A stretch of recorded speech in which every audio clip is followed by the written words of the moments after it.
ba natin mabubuksan ng isang bank account na nag-frozen? Oo nga. Ano nga ba? Uy, wait lang, wait lang. Oh. Kanino bang bank account yan? Sakto, kailangan ko mga utang. Ay, kuya, hindi pwede. Para sa bayong kapatid natin to. So, ito na yung kwento.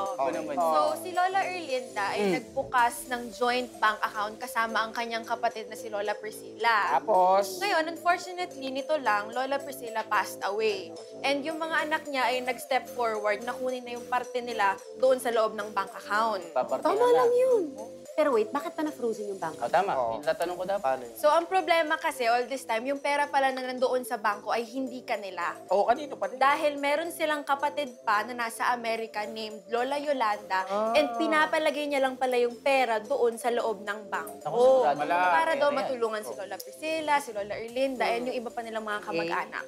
Paano ba madedefrost yung account na Oo, yan? nga, di nga alam eh. Ako, hahanapin ko yan si Lola Yolanda na yan. Oo Kasi nga. kailangan ko. Kahit Saan na kami dyan? yan ang version po ng Maritim. Pero ngayon po ay kasama ko po ang napakagandang nanay ko po. Si Nanay Erlinda. Nanay Erlinda, yan po si Ate Pia at Kuya Alan. Maraming salamat po sa inyong pagdalaw sa aming programa dito sa CIA with BA. Magandang gabi po, Nanay Erlinda. Ano ho ba ang sitwasyon ngayon? Nagpunta po ako dito para po humingi ng payo tungkol po doon sa pera ng kapatid ko na si Yolanda na nasa Amerika na na-freeze yung deposito po kasi po may nag-claim po yung tatlo kong pamangkin na anak po ng kapatid ko na si Priscilla. Paano ko po kaya na mababawi, makukuha uli yung pera na-freeze po ng bangko. Liwanagin natin para din sa mga nakikinig po, no? Kasi kami po ay nagbibigay-pugay po sa inyo na nag-abala kayong gawing public ito para marami hong matuto. Opo. So liwanagin natin, kayo po at ang inyong yumaong kapatid na si Priscilla, condolence po, Opo. may joint account. Opo, Ano pa? pinag-open Okay. po kami ng kapatid ko na si Yolanda. So si Yolanda nasa abroad, sabi niya, oy, kayong dalawang kapatid ko, mag-open kayo ng joint account. So may Opo. joint account, Priscilla and Erlinda. Opo. Okay. Ngayon po, yung laman ng account, namatay na siya, at yung laman ng account na yun, yung kalahati po ay na-withdraw nyo na. Opo. Oo, na-withdraw nyo na. At yung naiwan na kalahati, sabi ng bangko, freeze. Opo, naka-freeze po. Obligasyon po ng bangko yan na pagkaingatan ang pondo na nasa account, lalo na pagka may namatay. Kasi pag may namatay at joint account yun, or minsan nga kahit hindi yan joint, i-freeze talaga yan kasi sabi ng batas, sandali lang, tingnan natin kung sino mga eredero, hindi pa pwedeng kung sino-sino lang ang kukuha. Minsan 10 anak, minsan may asawa, meron pa palang dating asawa, maraming ganong sitwasyon. So, ang pag-freeze na yan, hindi dahil kukunin ng bangko, pero yan ay isang temporary lang na, yun nga, pag-freeze para walang gumalaw. At habang naka-freeze yan, ngayon natin ibibigay ang pruweba sa bangko na ito po ang tamang kailangan pagbigyan ng bank account. So that is what we will try to solve today, di ba? So, ang practice ngayon ng bangko, pag merong joint account, kinikilalang ang may-ari ng pera na yan, kung sino yung nasa joint account. Hindi po ang inyong kapatid na naglagay dyan. Opo. Unless meron kayong katunayan na that account merong purpose talaga na may pruweba kayong siya pa rin ang may-ari o kailangan i-dispose ito sa kung anumang paraan. So sa mata ng batas, ang may-ari ng account na yan ay si Priscilla at kayo po. Namatay po siya.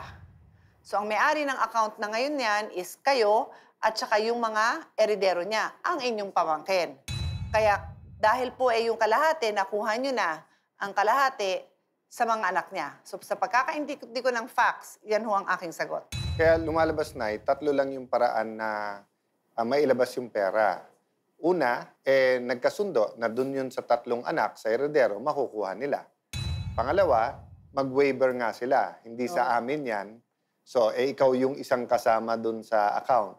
Or pangatlo, magkaroon ng court order na pera talaga ni Yolanda yon. Yun nga diba? po. Kasi nga, and dun sa court order, kasi kailangan mong patunayan na kay Yolanda yon. So, it's a matter of proof and evidence kung kanino yung pera. Pero hindi mo masisi yung bangko as far as the bank is concerned, kung sino nakapangalan, sa kanila yon. Nay, di ba nung yumauna po yung inyong kapatid, winidraw niyo yung kalahati. Yung po nito na lang po yung na-withdraw eh. Kasi Kaya nga, po, ba't ang ibig ko po sabihin, hindi pina-withdraw sa inyo yung buo, di ba?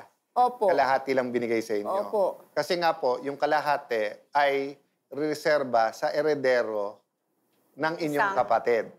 Dahil as far as the bank is concerned, ang may-ari niyan Hati kayo. ay yung hati kayo at yung may-ari niyan yung eredero.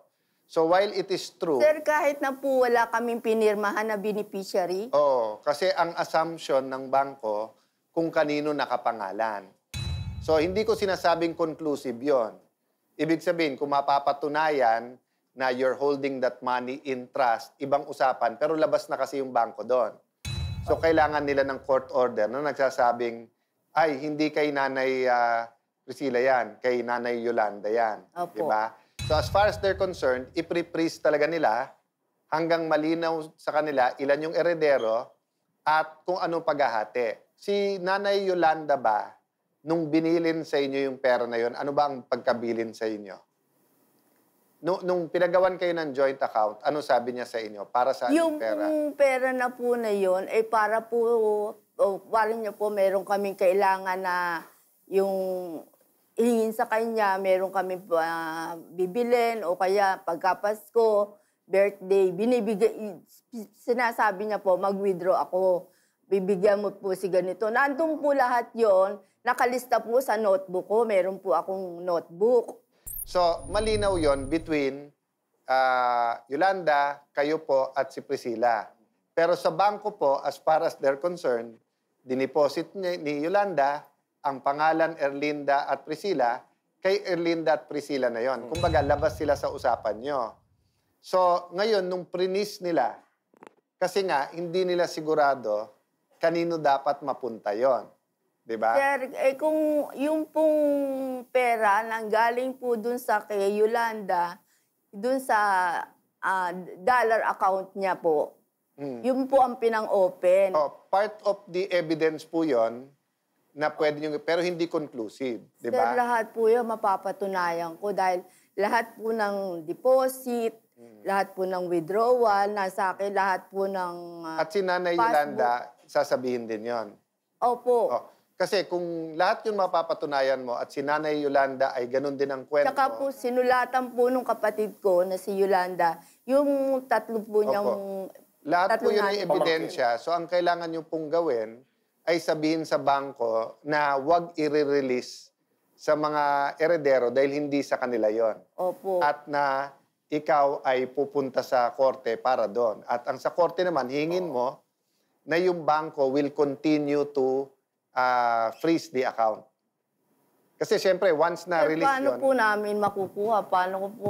pag sinabi po ng korte na tama po kayo at kay Yolanda talaga yon. Ang nais ko lamang po idagdag sa sinabi ni Ate Pia at Kuya Ala, napakaklaro ho kasi, ang bangko ho, walang emosyon. Ang bangko ho dito ay walang emosyon in a way na hindi sila bahagi ng inyong pamilya.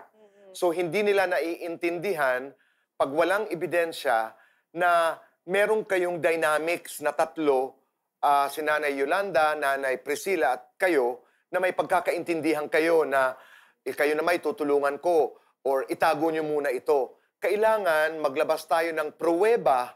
At buhay pa naman si Yolanda, so Saka you po, will need her help to be willing able naman to po prove. kami kung talaga pong meron silang ilalaban, meron silang ipapakitang ebidensya. Wala ho silang Wala. kailangan ipakita na ebidensya kung ako ang tatanungin nyo. Sa mata ng batas, yung Wala. nasa joint account, kanila yon. But kayo ho ang may kayo ho ang may chance Kaya nga na po, ipakita ayaw- na hindi yun ang intensyon. Oo. Pinahawak lang sa amin yan.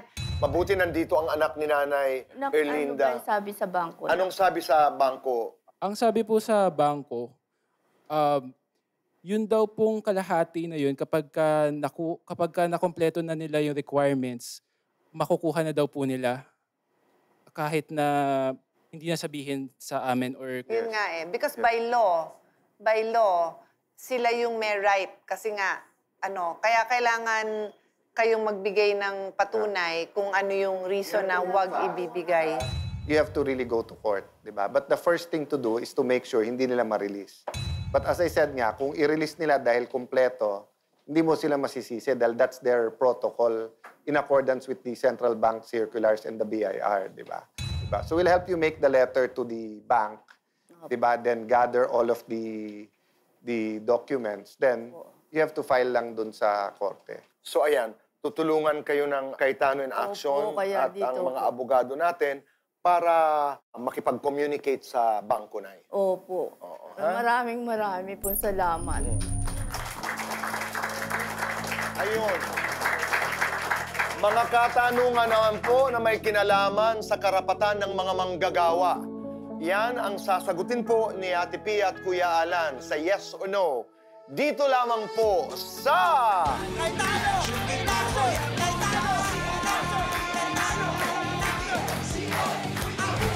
Sa proseso ng pag-aaral at pagkuha ng mga impormasyon matapos humarap si Nanay Erlinda kina Kuya Alan at Ate Pia, natuklasan ng Cayetano in Action with Boy Abunda ang ilang mahahalagang impormasyon na hindi nasabi ni Nanay Erlinda. Dahil dito, kinakailangan ng mas masusing pag-aaral mula sa aming mga abogado para makapagbigay ng nararapat na legal na payo. Hangad ng programa na ang kaso ni Nanay Erlinda ay magkaroon ng positibong kalutasan para na rin sa ikapapayapa ng yumaong kapatid na si Nanay Priscilla. Cayetano in Action with Boy Abunda would like to thank Ensaymada from La Luna Cafe. Come home to a delicious tradition. We're located at 103 ML Quezon Avenue, Hagonoy, Taguig. Magnolia Cheesy. Sulit sarap, sulit sustansya. Mag-cheesy na! Rica de la Merced Furniture Designs. For inquiries, call 0922-853-1668.